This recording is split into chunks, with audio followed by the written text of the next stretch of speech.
যে কাজ যুক্তি দিয়ে বোঝানো যায় না, কিংবা যে কাজ আশ্চর্যজনকভাবে ঘটে যায়, তাকে আমরা বলি ভুতুড়ে কাণ্ড।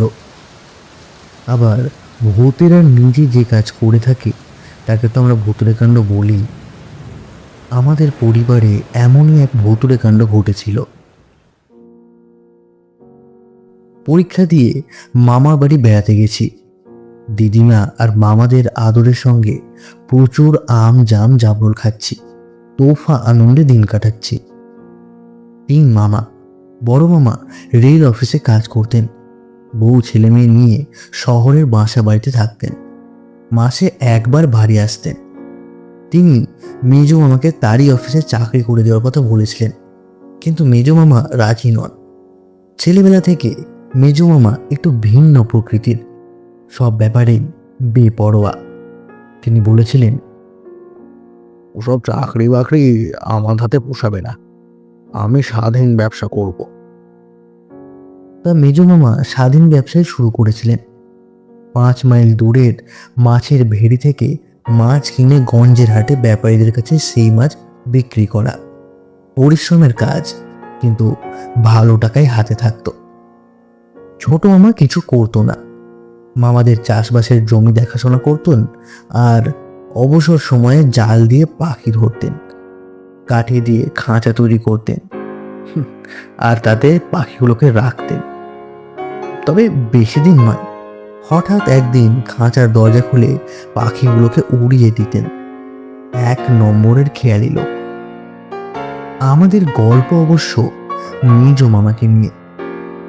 গল্পগুলো বলি কেন, একেবারে আমার চোখে দেখা ঘটনা। মেজ মামা খুব ভোরে উঠে সাইকেলে রওনা হয়ে যেতেন। খুব ভোরে, তখন ভালো করে আলোও ফুটতো না। রাস্তাটা অনেকটা পাকা নয়, মানুষের পায়ে পায়ে চলে সরু একটু রেখা। বেশ কিছুটা যাবার পর ইউনিয়ন বোর্ডের পাকা রাস্তা। একদিন ভোরে আকাশ মেঘাচ্ছন্ন, থেকে থেকে বিদ্যুতের ঝিলিক আর মেঘের গর্জন। বোঝা যাচ্ছে একটু পরেই ঝড় ঝড় শুরু হবে। মেঘের ডাকে আমিও ভোর ভোর উঠে পড়েছি। উঠে মেজ মামার যাওয়ার তোড়জোড় দেখছি। দিদিমা বললেন, ওরে, এই আবহাওয়ায় আজকে না হয় নাই বেরোলি। আকাশের অবস্থা ভালো নয়, এখনই জোর তুফান আসতে চলেছে। ঝড়কে দিদিমা তুফান বলতেন। মেজ মামা হাসলেন, তাহলে তো বর্ষাকালে বাড়ির বাইরে যাওয়া যাবে না। চিন্তা নেই, আমার কাছে বর্ষাটি আছে, কোনো অসুবিধা হবে না। মেজ মামা যখন বের হলেন, তখন ফোঁটা ফোঁটা বৃষ্টি আরম্ভ হয়েছে। বাতাসও বেশ জোর। 8 ঘন্টার মধ্যে দারুণ ঝড় উঠল।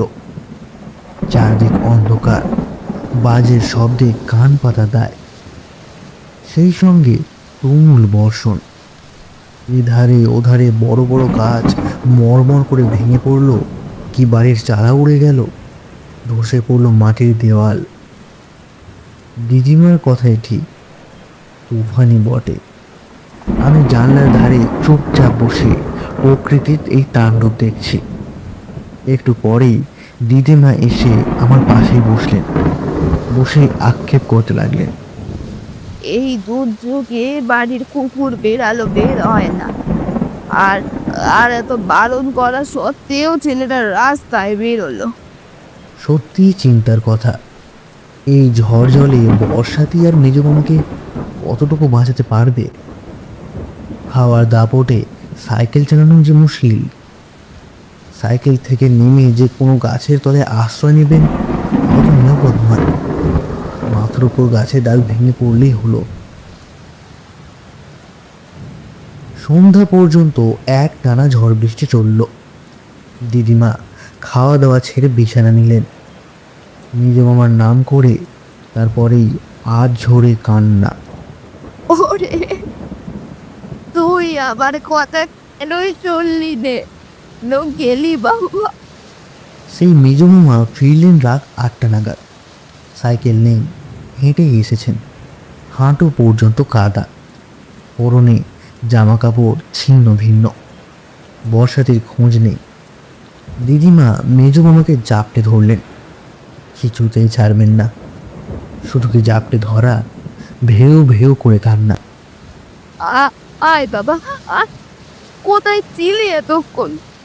মেজো মামা বিরক্ত হয়ে বললেন, আহ ছাড়ো, চাপটে চাপটে আমার ভালো লাগে না মা, ছাড়ো বলছি। আমি মরছি নিজের জ্বালায়। আমি জিজ্ঞাসা করলাম, মেজো মামা, তোমার সাইকেল? বট গাছ চাপা পড়ে খণ্ড বিখণ্ড হয়ে গেছে, এই দেখ না। বট গাছ চাপা? হ্যাঁ, কাঞ্চনতলার কাছে দারুণ ঝড় উঠলো, বট গাছের ডাল মর্মর করে ভেঙে পড়লো আমার ওপর। সাইকেল চুরমার হয়ে গেল, আমি ছিটকে পড়লাম মাটির ওপর। এই দেখ, এই দেখ। মেজো মামা চুল সরিয়ে দেখালেন, মাথার এক জায়গায় রক্ত জমে কালো হয়ে আছে। তারপর থেকে মেজো মামা কেমন যেন বদলে গেলেন। মাছের ব্যবসা বন্ধ, সারাটা দিন ঘরের মধ্যেই ঘুমিয়ে কাটাতেন। রাত্রে বেরিয়ে যেতেন, কখন ফিরতেন কেউ জানে না। দিদিমা অনেক বলতেন, কিন্তু মেজো মামা নির্বিকার। শেষকালে দিদিমার নির্দেশে আমি শুতাম মেজো মামার সঙ্গে, অবশ্য আলাদা খাটে। একদিন খুব ভোরে মেজো মামার ডাকে ঘুম ভেঙে গেল। ওঠ, ওঠ না, এক কাপ চা খাওয়াতে পারিস? ঘরের কোণে স্টোভ ছিল, তাকের উপর চা, চিনি, কাপ ডিশ। আগে আগে ভোরে বের হওয়ার সময় মেজো মামা নিজেই চা করে খেতেন। ঘুম জড়ানো গলায় বললাম, তুমি নিজে করে খাও না। মেজো মামা যেন ভয় পেয়ে গেলেন। না, আমি আগুনের কাছে যেতে পারবো না, আমার ভয় করে। ভয় করে কথাটা মেজো মামার মুখে নতুন শুনলাম। মেজো মামা চিরকালই দুর্দান্ত প্রকৃতির, দারুণ সাহস। কিন্তু সেই দুর্ঘটনার পর থেকে মেজো মামা কেমন যেন পুঁকড়ে গেছেন। কারোর সঙ্গে ভালো করে কথাও বলেন না। কেউ ডাক দিলে বলে দেন, বল আমি বাড়ি নেই। আরো আশ্চর্যের কাণ্ড, মাথার একদিকে রক্ত জমে থাকাটা একই রকম হয়ে গেল। ওষুধপত্র, মালিশ, কিছুতেই কিছু হলো না। অগত্যা উঠে চা তৈরি করে দিলাম, নিজেও খেলাম এক কাপ।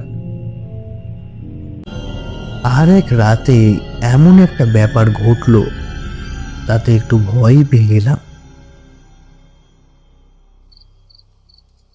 কদিন গুমোট গরম পড়েছে, হাত পাখা নেড়ে নেড়ে পরিশ্রান্ত হয়ে পড়েছি। কিছুতেই ঘুম আসছে না, বিছানায় এপাশ ওপাশ করছি। বহু কষ্টে যাও বা একটু ঘুম এলো, সেটা পেঁচার কর্কশ আওয়াজে ভেঙে গেল। ভয় পেয়ে উঠে বসলাম।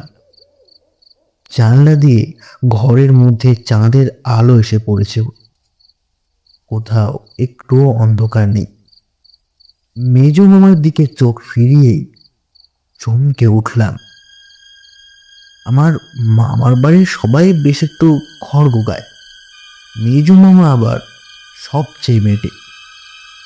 সেই মেজো মামাকেই দেখলাম, বিরাট চেহারা, দেহ খাটের বাইরে গিয়ে পড়েছে, দুটো চোখ রুগ্নি। আবার দেখলাম একই দৃশ্য।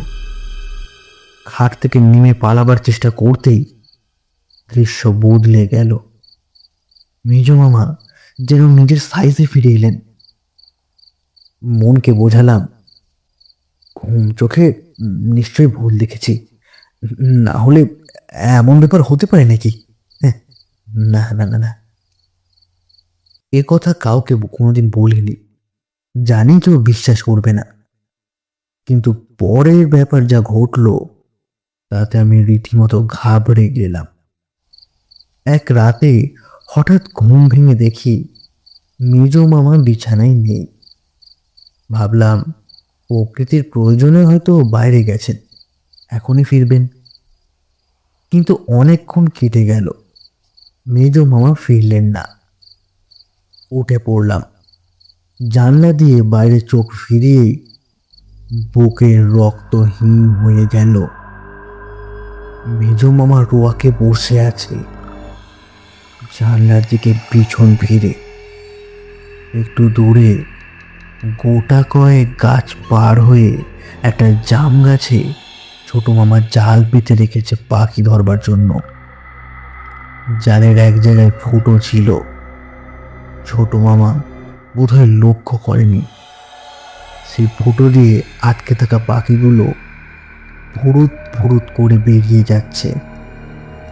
মেজ মামা বসে বসেই হাত বাড়ালেন। কি বিরাট হাত! রোয়াক থেকে জাম গাছটার দূরত্ব কমপক্ষে 30 গজ হবেই। হাতটা সোজা গাছের ওপর চলে গেল, যেখানে জালের ফুটো সেখানে। মেজ মামা আঙুল দিয়ে জালে গিট বেঁধে দিলেন। পাখিদের পালানো বন্ধ হলো। আমি বুকের ওপর হাত চেপে দুপদাপ শব্দ বন্ধ করতে পারলাম না। মনে হলো এখনই অজ্ঞান হয়ে যাব। কোন রকমে কাঁপতে কাঁপতে খাটের উপর এসে শুয়ে পড়লাম। কখন ঘুমিয়ে পড়েছি জানি না। ভোরে উঠে দেখি মেজো মামা খাটে শুয়ে অঘরে ঘুমাচ্ছেন। আশ্চর্য কাণ্ড! দরজা ভেতর থেকে বন্ধ। কাল রাত্রেও মেজো মামা যখন রোয়াকে বসে, তখন লক্ষ্য করেছি দরজায় ছিটকানি। তাহলে মেজো মামা বাইরে গেলেন কি করে? বন্ধ দরজা দিয়ে ঘরের মধ্যেই বা কি করে ঢুকলেন? ঠিক করে ফেললাম, আর মামার বাড়ি নয়, কোনো একটা অছিলায় বাড়ি পালাবো। এটাও কি চোখের ভুল? দুবার একই রকম চোখের ভুল হতে পারে কখনো? দুপুরবেলা কিন্তু মদ বদলে গেল। ছোট মামা জালে আটকানো পাখিগুলো নিয়ে খাঁচায় পড়ছিল। আমি বসে বসে দেখছিলাম। মেজ মামা বসেছিলেন। বেশিরভাগই মুনিয়া আর টুনটুনি পাখি। একটা শুধু বড় আকারের টিয়া, গাঢ় সবুজ রং, লাল চোখ, কিছুতেই ধরা দেবে না। ছোট মামার হাতে ঠুকরে রক্ত বের করে দিল। আমি তো তখন দেখছিলামই, আরও একটা জিনিস লক্ষ্য করছিলাম। আর চোখে দেখছিলাম উঠানে মেজো মামার ছায়া পড়েছে কিনা, আর তার পায়ের আঙুলগুলো উল্টো দিকে কিনা। হাঁপ ছেড়ে বাঁচলাম। উঠোনের ওপর মেজো মামার রীতিমতো ছায়া পড়েছে, আর তার পায়ের আঙুলগুলো একেবারে স্বাভাবিক। তার মানে রাত্রে নিশ্চয়ই আমি বিদঘুটে স্বপ্ন দেখেছি। ওই পেট গরম হলে যা হয় আর কি। পেট ঠান্ডা করার জন্য রোজ সকালে একটা করে ডাব খেতে হবে। আর তার সঙ্গে বাড়ি ফিরে যাওয়ার বিপদও আছে। এখানে তো দিব্যি হেসে খেলে বেড়াচ্ছি, আর ওখানে বাবা রোজ 5 পাতা হাতের লেখা আর 10টা অঙ্ক কষাবে। বেশ কিছুদিন অলৌকিক কিছু চোখে পড়ল না। বুঝতে পারলাম নিজের ভয়ের বিকৃত রূপটাই আমি দেখেছি। মেজো মামা যে মাছের ব্যবসা ছেড়ে দিয়েছেন, তাতে দিদিমা খুবই খুশি। তার দুশ্চিন্তার অবসান হয়েছে। কিন্তু আমি ভাবি, মেজো মামার চলবে কি করে? একদিন জিজ্ঞাসাই করে ফেললাম, হ্যাঁ মেজো মামা, তুমি যে মাছের ব্যবসা ছেড়ে দিলে, কি হবে? মেজো মামা চুল আঁচড়াচ্ছিলেন। ফিরে বললেন, কেন, তাতে তোর অসুবিধে কি হচ্ছে? মুশকিলে পড়ে গেলাম। সামনে গিয়ে বললাম, না, অসুবিধে আর কি। আগে তুমি মাঝে মাঝে বড় বড় মাছ আনতে। আ- আমাকে থামিয়ে দিয়ে মেজো মামা বললেন, ও হো হো, এই কথা, দাঁড়া, তোকে আজই বড় মাছ খাওয়াচ্ছে। মেজো মামা পেরিয়ে গেলেন। ফিরলেন হাতে একটা প্রকাণ্ড রুই মাছ নিয়ে। আমি তো অবাক। হ্যাঁ মেজো মামা, এর মধ্যেই এত বড় মাছ কোথায় পেলে? মেজো মামা হাসলেন। একজন জেলের সঙ্গে দেখা হয়ে গেল, মাছের ঝুড়ি নিয়ে হাটে যাচ্ছিল। আমার তো সবই চেনা, মূর্তেই দিয়ে দিল। দিদিমার আনন্দ আর ধরে না, বাটি নিয়ে এসে মাছ করতে বসলেন। আমি কাছে দাঁড়িয়ে রইলাম। রোজই ছাই রঙা একটা উটকো বিড়াল এই বাড়িতে আসতো আহারের সন্ধানে। সেদিনও সে এসে হাজির। বুটির আঁশের পাশের স্তূপ, সেখানে বিড়ালটা এগিয়ে এসে আঁশে মুখ দিতেই বিকট স্বরে ম্যাও করে উঠল। অস্বাভাবিক গলার স্বর, কেউ যেন তার গলা টিপে ধরেছে। তারপর ল্যাজটা খাড়া করে সোজা পাঁচিলের ওপর গিয়ে উঠল। দিদিমাও ব্যাপারটা লক্ষ্য করেছিলেন। তিনি বললেন, বেড়ালটা কি হলো বলতো? ওভাবে চেঁচিয়ে উঠলো, গলায় কাটা ফুটলো কি? কিন্তু আমি স্পষ্ট দেখেছি বিড়ালটা একটা আঁশও মুখে তোলেনি। খাওয়া তো দূরের কথা, কেবল শুঁকেই ওই রকম চিৎকার করে উঠল। সব ব্যাপারটা কেমন যেন অদ্ভুত মনে হয়েছিল। এমনকি দিদিমা যখন একটা কলা পাতায় বড় মাছের টুকরো ভেঙে আমাকে খেতে ডাকলেন, তখন একটু ইতস্ততই করেছিলাম। তারপর মনে সাহস এনে মাছের টুকরো ভেঙে গালে দিয়ে আশ্বস্ত হয়েছিলাম, না, কোনো গোলমেলে ব্যাপার নেই, দিব্যি সুস্বাদু মাছ। কত অল্পতেই আমরা ভয় পেয়ে যাই। বিড়ালটার ওভাবে চিৎকার করে ওঠার তো হাজার কারণ থাকতে পারে। তবে সেদিনের পর থেকে বিড়ালটাকে আর ধারে কাছে দেখতে পাই না। বোধহয় অন্য কোনো বাড়িতে আস্তানা গেড়েছে। এতদিন কথাটা দিদিমা কিংবা ছোট মামাকে বলিনি, কারণ প্রথমত সব ব্যাপারটা নিজেই ঠিক বিশ্বাস করতে পারছিলাম না। হয়তো আমারই চোখের ভুল, কিংবা ভয়ের ছায়াটা রূপ ধরে আমার সামনে সে দাঁড়িয়েছিল। দ্বিতীয়ত, প্রয়োজন হলে এই অলৌকিক কাণ্ড যে কাউকে দেখাতে পারবো এমন সম্ভাবনাও কম।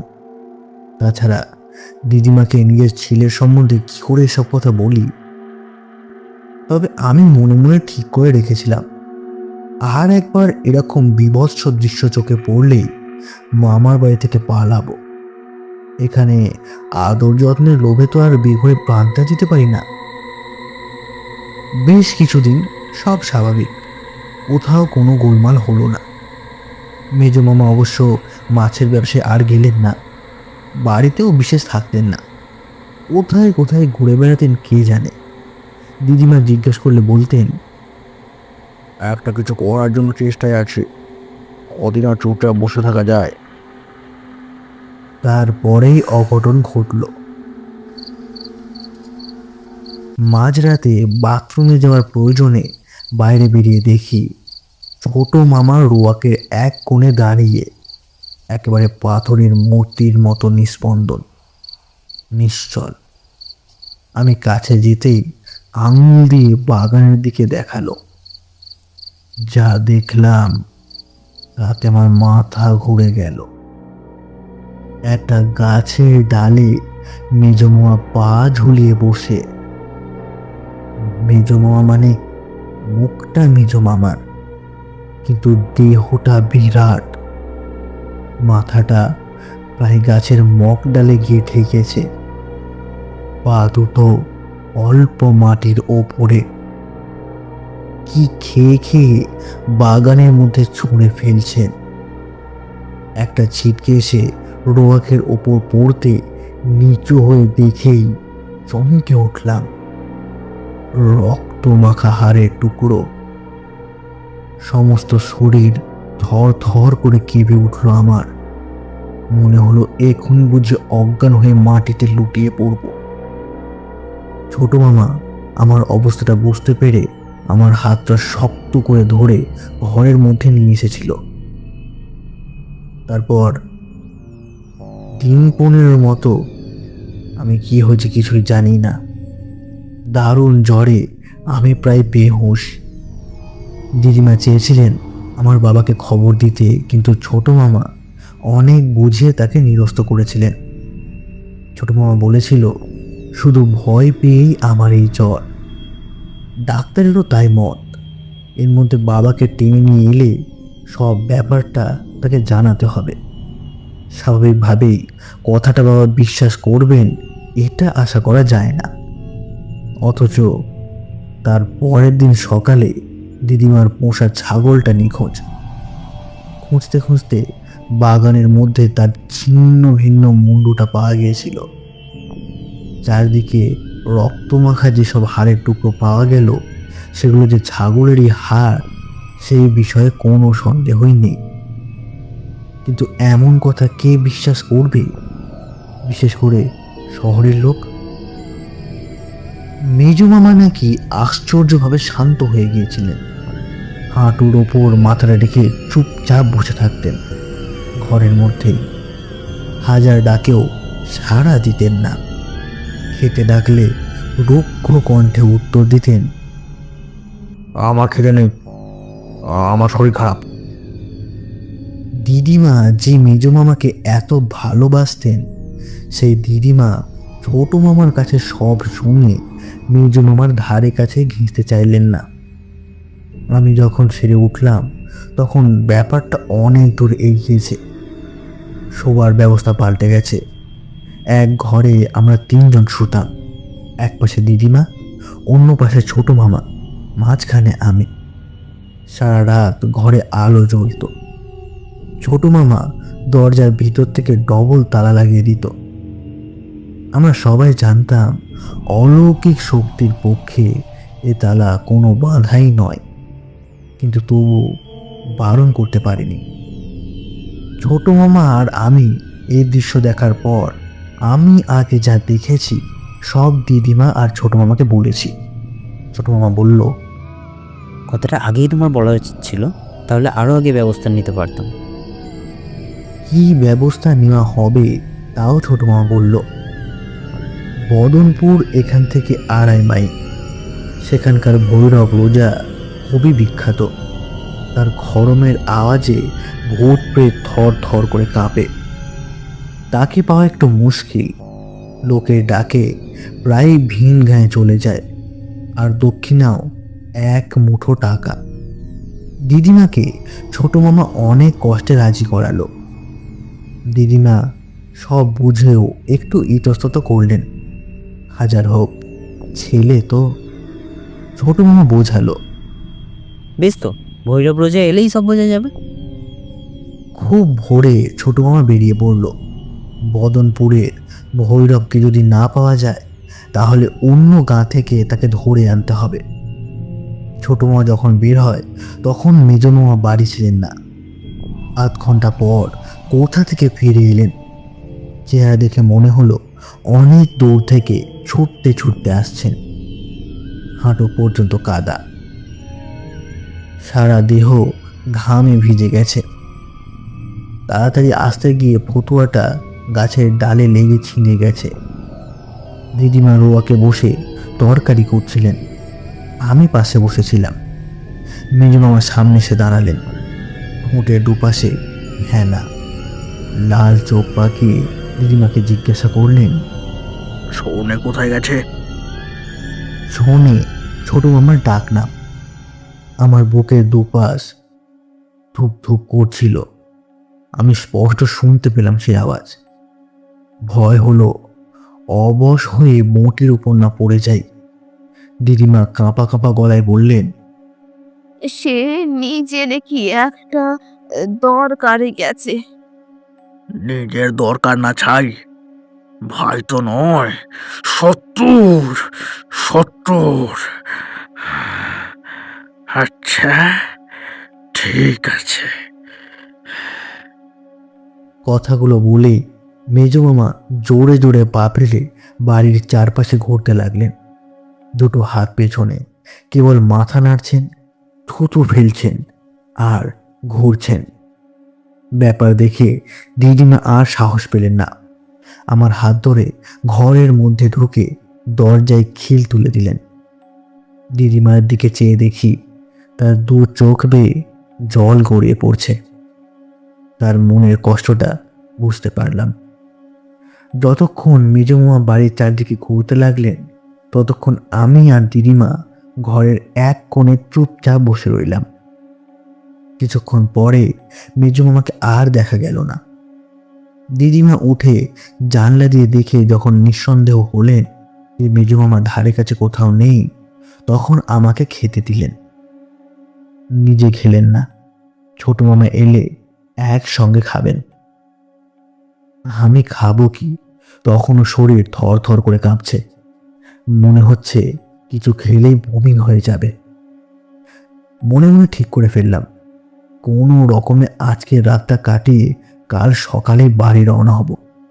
এখানে এভাবে ভয়ে কুঁকড়ে থাকলে শীঘ্রই শক্ত অসুখে পড়ে যাব। ছোট মামা ফিরল বেলা 2:30 নাগাদ, সাইকেল রিক্সায়, সঙ্গে ভৈরব রোজা। আমি জানলা দিয়ে দেখতে লাগলাম।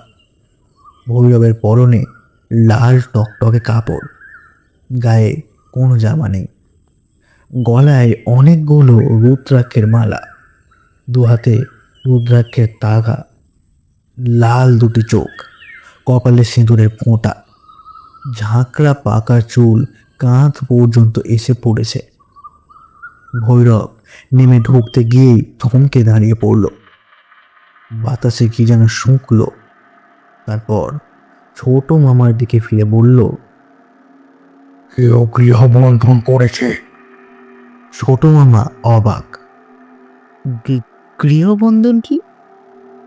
কেউ মন্ত্র পড়ে গৃহবন্ধন করে দেয়, তাতে গৃহের মধ্যে কোনো কাজকর্ম করলে তা ফল দেয় না। এই কাজ কে করবে? যাকে তাড়াতে চাও সেই করবে। কিন্তু তার পক্ষে তো কিছু জানা সম্ভব নয়। ছোট মামার কথায় ভৈরব খুব জোরে হেসে উঠল। প্রেতাত্মার পক্ষে সব কিছু জানতে পারা সম্ভব। মানুষের চেয়ে তারা অনেক বেশি শক্তির অধিকারী হয়। তাহলে উপায়? উপায় আছে বই কি। তুমি আগে সাইকেল রিক্সাকে তো বিদায় করো। ছোট মামা রিক্সার ভাড়া মিটিয়ে দিল। ভৈরব পাশে রাখা ঝোলা থেকে একটা মাটির সরা বের করলো। তার উপর 4টে পাকা লঙ্কা, এক মুঠো সর্ষে, কতকগুলো কুশের ডগা রাখলো। তারপর রাস্তার ওপরে বসে পড়ে বিড় বিড় করে মন্ত্র পড়তে লাগলো। মন্ত্র পড়ার সঙ্গে সঙ্গেই সেই লঙ্কা, সর্ষে আর কুশের ডগা আমাদের বাড়ির দিকে ছুঁড়ে দিতে লাগলো। পিছনে নিঃশ্বাসের শব্দ হতে ফিরে দেখলাম দিদিমা এসে দাঁড়িয়েছেন। তার চোখে তখনও জল। আধ ঘন্টা পরে ভৈরব উঠে দাঁড়ালো। ঠিক আছে, এবার বাড়ির মধ্যে চলো। ভৈরবের কাণ্ড কারখানা দেখে ইতিমধ্যেই রাস্তার উপর গায়ের কিছু লোক এসে জড়ো হয়েছিল। ভৈরবের পিছন পিছন তারা বাড়ির মধ্যে এসে ঢুকলো। উঠানে মাটি দিয়ে বেদি করা হলো, তাতে কাঠ, শুকনো ডালপালা দিয়ে আগুন জ্বালানো হলো। ভৈরব সেই অগ্নিকুণ্ড প্রদক্ষিণ করতে করতে মাঝে মাঝে কাঠি আর ঘি ছিটিয়ে সেটাকে উস্কোতে লাগলো। সঙ্গে সঙ্গে আগুন দাউ দাউ করে জ্বলে উঠতে লাগলো। ততক্ষণে সাহস পেয়ে আমি রোয়াকে গিয়ে বসেছি দিদিমামার পাশে। ছোট মামা ভৈরবের কাছে তার ভাই ফরমাস খাচ্ছে। আধ ঘন্টা কিছু হলো না, সব নিস্তব্ধ। শুধু ভৈরবের রুক্ষ গলায় মন্ত্রপাঠের শব্দ শোনা যাচ্ছে।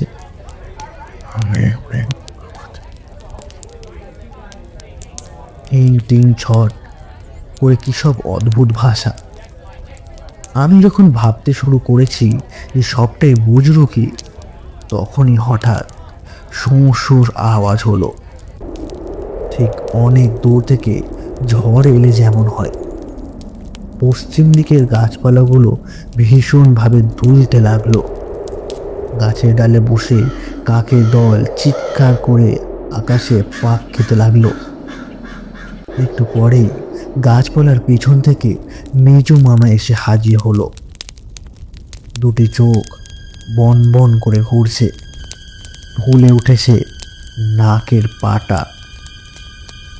মুখে একটা মুরগি, বেচারি মরণ যন্ত্রণায় পাখার ঝটপট করছে।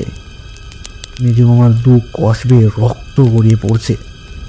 মেজো মামার সেই মূর্তি দেখে আমি ভয়ে দিদিমাকে জড়িয়ে ধরলাম। দেখলাম উত্তেজনায় দিদিমাও ঠক ঠক করে কাঁপছেন। মেজো মামা এসে দাঁড়াতেই ভৈরবের চেহারাও বদলে গেল। সে আরো জোরে জোরে মন্ত্র পড়তে লাগলো। আগুনে মুঠো মুঠো কি ফেললো, তাতে আগুন আরো দাউ দাউ করে জ্বলে উঠল।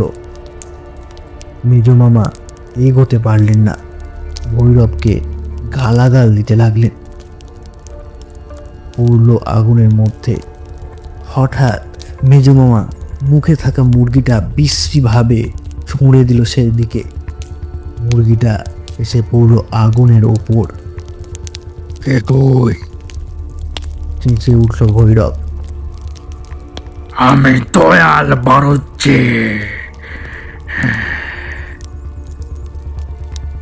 না, তুই দয়াল নোস, ঠিক করে বল তুই কে? দয়াল বাড়ুচ্ছে মেজো মামার নাম, ডাকনাম টোনা। মেজো মামার সে কি গর্জন, ঠোঁটের দুপাশে ফেনা এসে জমলো। বলবো না। দেখে বলিস কিনা? ভৈরব পাশে পড়ে থাকা ঝাঁটাটা তুলে নিয়ে ঘটের ওপর মারতে লাগলো। সঙ্গে সঙ্গে মেজো মা আর্তনাদ করে উঠলেন। মনে হলো ঝাঁটার প্রত্যেকটি ঘা যেন তার দেহে পড়ছে। বলছি বলছি বলছি, আর মারিস নে, আর মারিস নে। মেজো মামা গাছতলায় বসে পড়লেন। বল। ভৈরব ঝাঁটা আছড়ানো শব্দ বন্ধ করলো। আমি মহিন্দার ডো। ভৈরব দিদিমার দিকে চোখ ফেরালো। আপনি চেনেন এই মহিন্দা ডোমকে? দিদিমা একটু ভেবে নিয়ে বললেন, আমি কখনো দেখিনি। বাবার কাছে শুনেছি মন্দিরের পুজোর সময় ঢাক বাজতো। বিষয় সম্পত্তি নিয়ে শরিকদের সাথে গন্ডগোল হওয়াতে তারা পিছন দিক থেকে মাথায় লাথি মেরে লোকটাকে শেষ করে দিয়েছে। মেজো মামা আর বলবো না, মহিন্দারই বলি। মহিন্দার চুপচাপ সব শুনলো। দিদিমার কথা শেষ হতে বলল, মাথা কিরণ ঠিক বলেছেন। শিবে শিবে আমার মাথায় লাঠি মেরেছিল। শিবে, আমিও শোধ নিয়েছি। শিবের গোষ্ঠীর ঘাড় মোটকে পকারে ফেলে দিয়েছি। আর বংশে আর মাটি দেওয়ার কেউ বাকি নেই।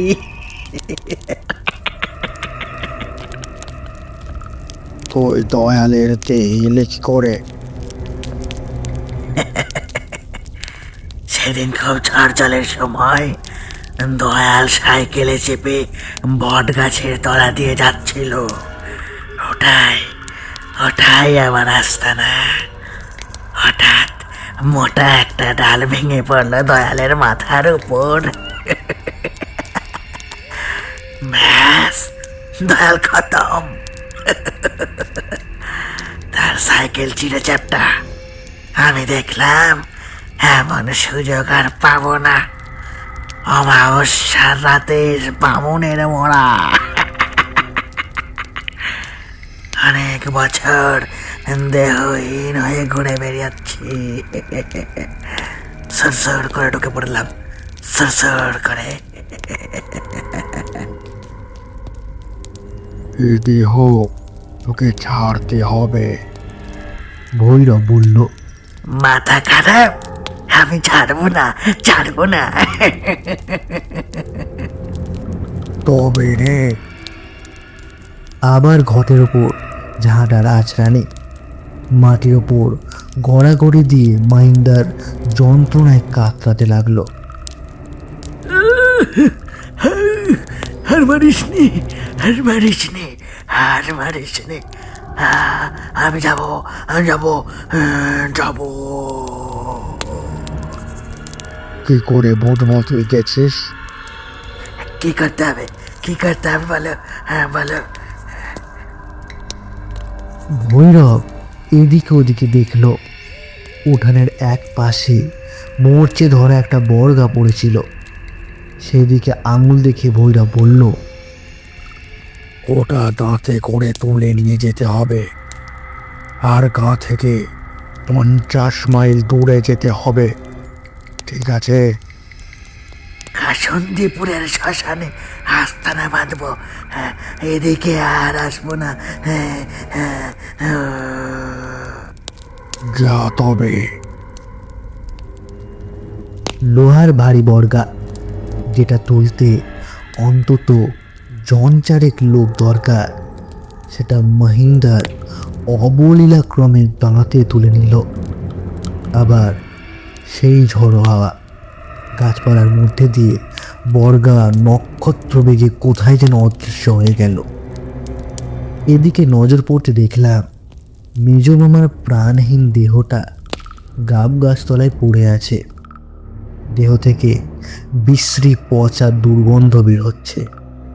ভৈরব বলল, এখনই দেহটা সৎকারের ব্যবস্থা করো, অনেক দিনের বাসে মরা।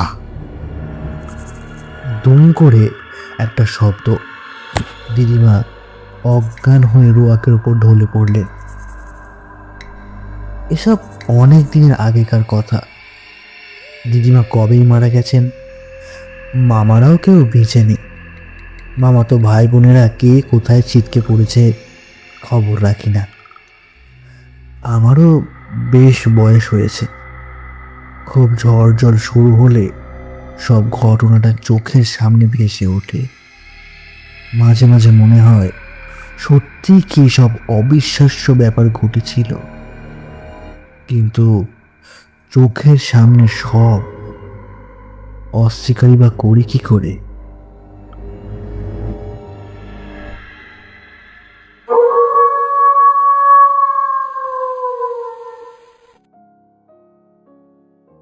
শুনছিলে ভুতুড়ে কাণ্ড, রচনা হরিনারায়ণ চট্টোপাধ্যায়। তাহলে গল্পটি আজ তোমাদের কেমন লেগেছে অবশ্যই জানিয়ে যেতে ভুলো না কমেন্ট বক্সে, এবং যদি ভালো লেগে থাকে নিজেদের বন্ধুদের সঙ্গে শেয়ার এবং একটি করে লাইক দিও। এবং প্রতিবার একটি করে নতুন ভূতের গল্প পেতে এখনই সাবস্ক্রাইব করো আমাদের ইউটিউব চ্যানেলকে। তাহলে এখনকারের মতো বিদায়, ফিরছি খুব শিগগির নতুন কোনো গল্প নিয়ে। ততক্ষণ শুনতে থাকো, সঙ্গে রাখো BSX 2.0 কে।